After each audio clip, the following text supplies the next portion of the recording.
Hi everyone. There's been a lot of talk lately about converting digikits from craft artist to use in Affinity Designer, and I'm afraid there's no magic wand. It takes a few minutes to do, but you can do it. Okay, so initially you need to download this program. It's called XN Convert. It's free, and I'll leave that up there for you to see the website address while I ramble on. So we also need 7-zip, which is a free download as well. So we open 7-zip even, and scroll through our digikits. Now I only have one because I don't install my digikits unless I want to use them. We right click it, 7-zip, and come down to extract Spring Cottage. If you don't do that, there's so many files, they'll be everywhere if you just extract here. So make sure you extract a Spring Cottage. Okay, so we can close that now. I'm going to close this down,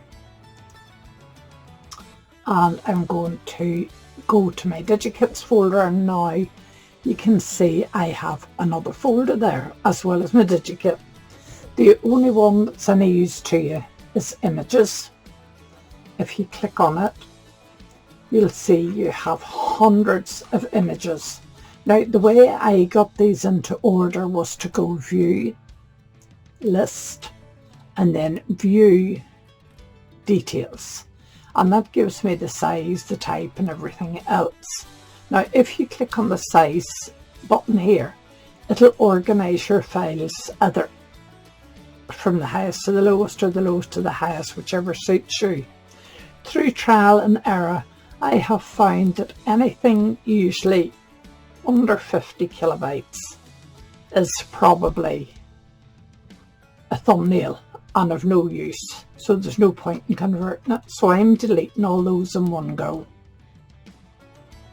Yeah, now my smallest now is 57, and I can see I don't want that either, or that, or that. So I'm going to delete them. Okay, now leaving that, I'm now going to XN Convert. So on the Output tab, you need to specify what format you want to convert to. I'm going PNG.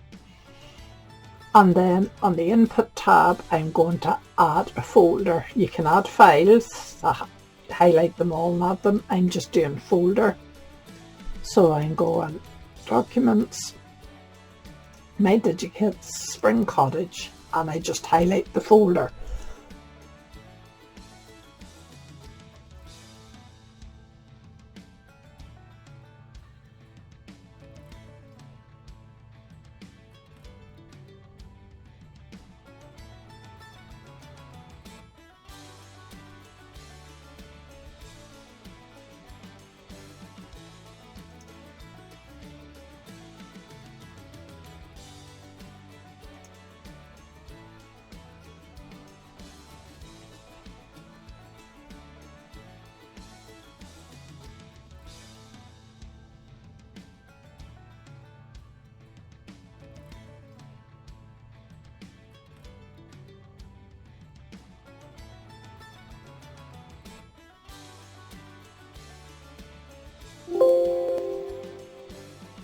And we close that down.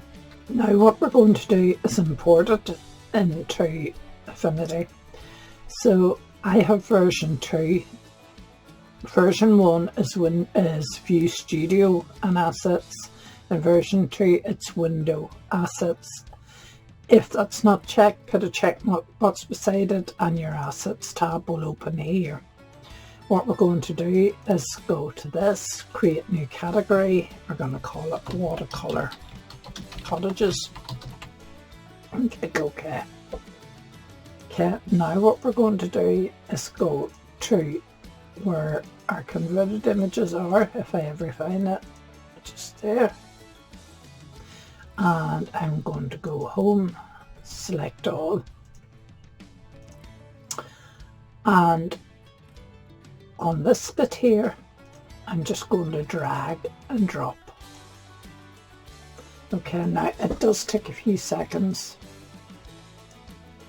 maybe a minute, to transfer them, but once they're there for good. You don't need to save them or anything, so just let you see file, new.